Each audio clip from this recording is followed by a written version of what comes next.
Morning, Mr. Craig. How's jail? Order in the court, please. All we do is ask you one thing, right? Got to know that we mean business. You know, 1, 2, 3, here we go. It's over and over and over. I mean, how do we get through to you? It's a rhetorical question you don't have to answer, but that's the nature of the beast. How do we get through to you so that you know we mean business? Because apparently in the past, it's not been enough. I get it that you may have a child coming. I get it that there are other things, but no means no. Doesn't matter what circumstance you have coming here, but no means no. Do you understand? And the problem. This is where Judge Fleischer lays down the emotional minefield. He wants the father to see his baby, but not the mother. Legally, it's a paradox. Morally, even tougher. Do you understand? What would you do in his shoes? And the problem is I know that your lawyer has negotiated something upstairs for you to see the baby in the hospital somehow, but I don't know how that can truly work out without there being some kind of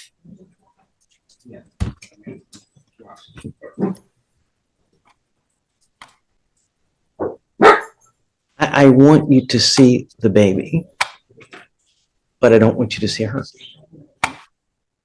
How can we make that happen? That's the rub, Miss Jewett, is that I'm happy to go down on his bond, but I just don't want them to be together, you know? So how do we do that? Well, so Judge, I understand your concern, but the problem is we can't really inevitably stop two people who want to be together to be together. I mean, I get what you're saying. We are. This is how we do it. Well, I understand.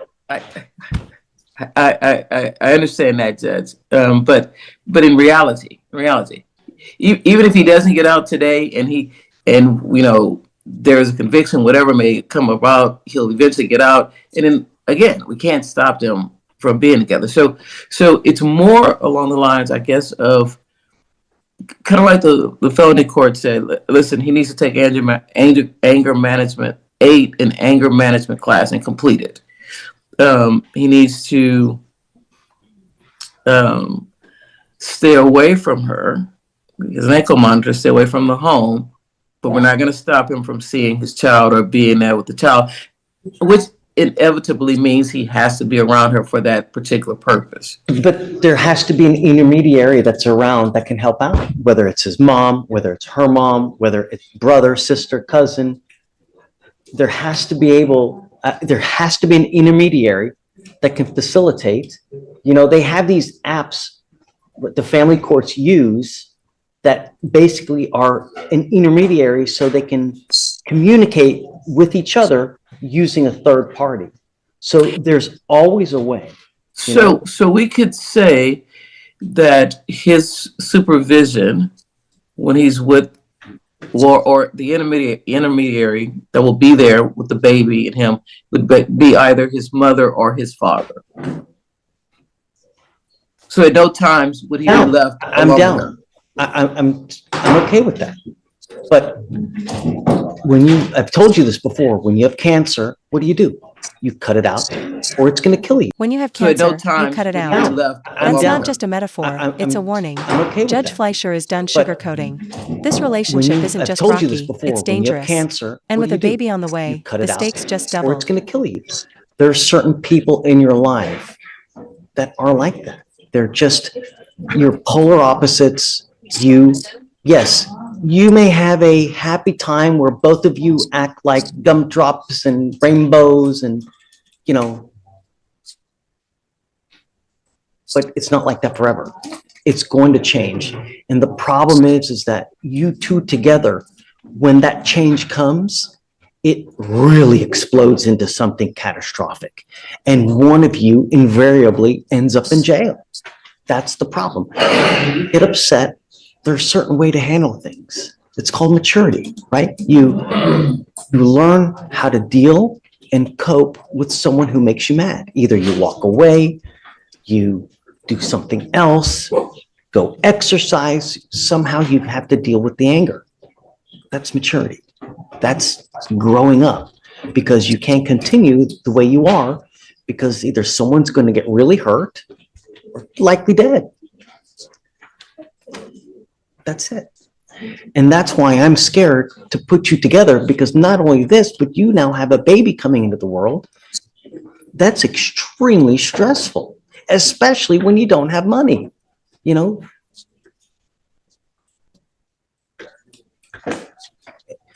That's why it scares me to put you two together. But if you have an intermediary, that's meaning a third party that's willing to help you get access to the child, that's great. The only other thing I'm going to tell you is that there are certain ways for you to be able to get definitive access to that child, meaning a court order.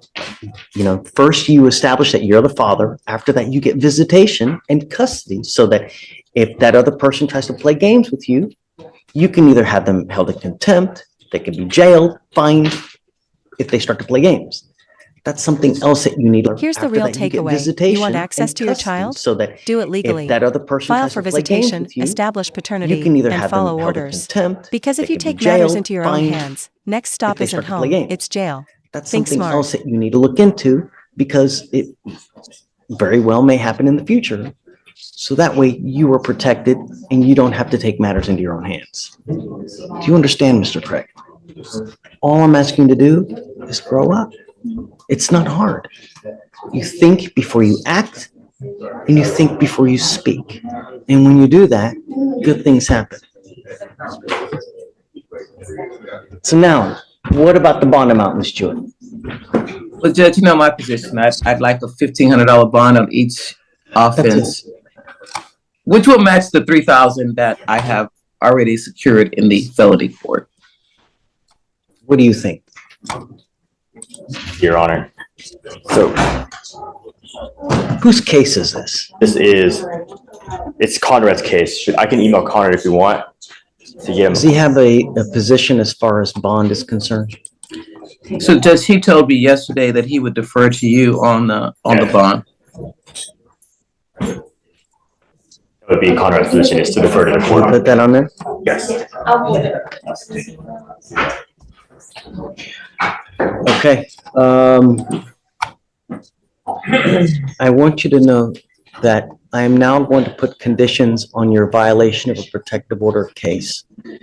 The Texas Constitution does not allow me, but in very limited circumstances, to hold someone at no bond, zero bond. This is that case now. If you violate conditions on a violation of a protective order, I can have a hearing to hold you at no bond. Do you understand? I expect you to live up to these conditions. And you now have 3 open cases. If you should pick up a 4th, if you pick up, or if you violate conditions, I will have no more sympathy. Do you understand, Mr. Craig? So, this is what I'll do, Ms. Jewett. I'm going to order no drugs, no alcohol. I'll order no contact with the complaining witness in this case. I don't want him to go where she lives, where she works.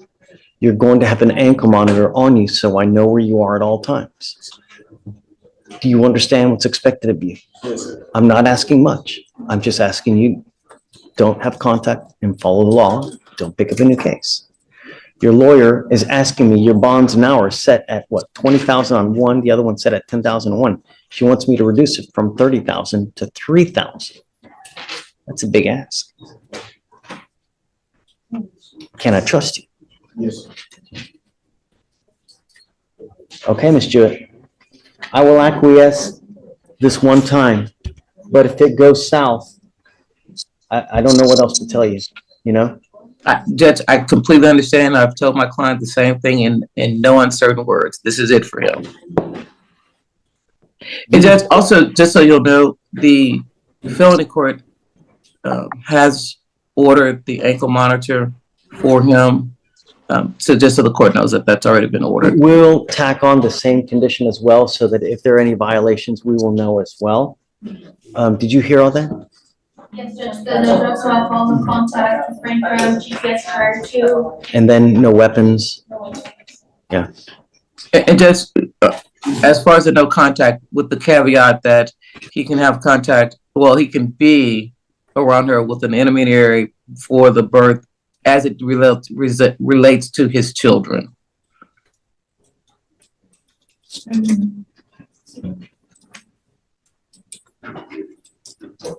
When is that going to happen? Well, he already has one child that's 18 months, but the baby itself will be born in 3 weeks.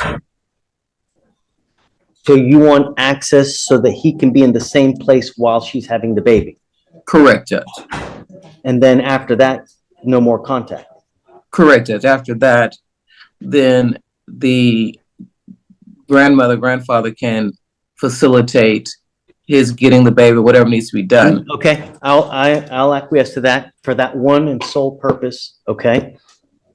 But after that, no more contact with her. Do you understand? And only if someone else is there.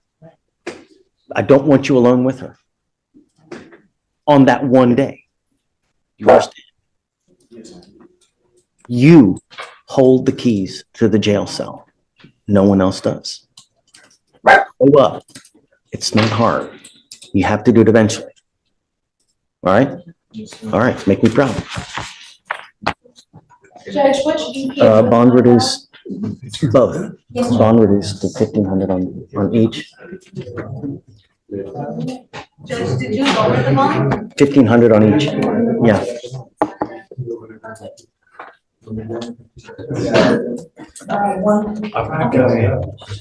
Okay, I think we're good. All right, Ms. Jewett, I gotta get you a date. Hold on. Judge, so one of them's an MAJ. How much time do you want? We'll just carry it. Okay, how's January 28th through the 30th? January 30th would be perfect. I'm go the misdemeanor court on the 27th. Required appearances?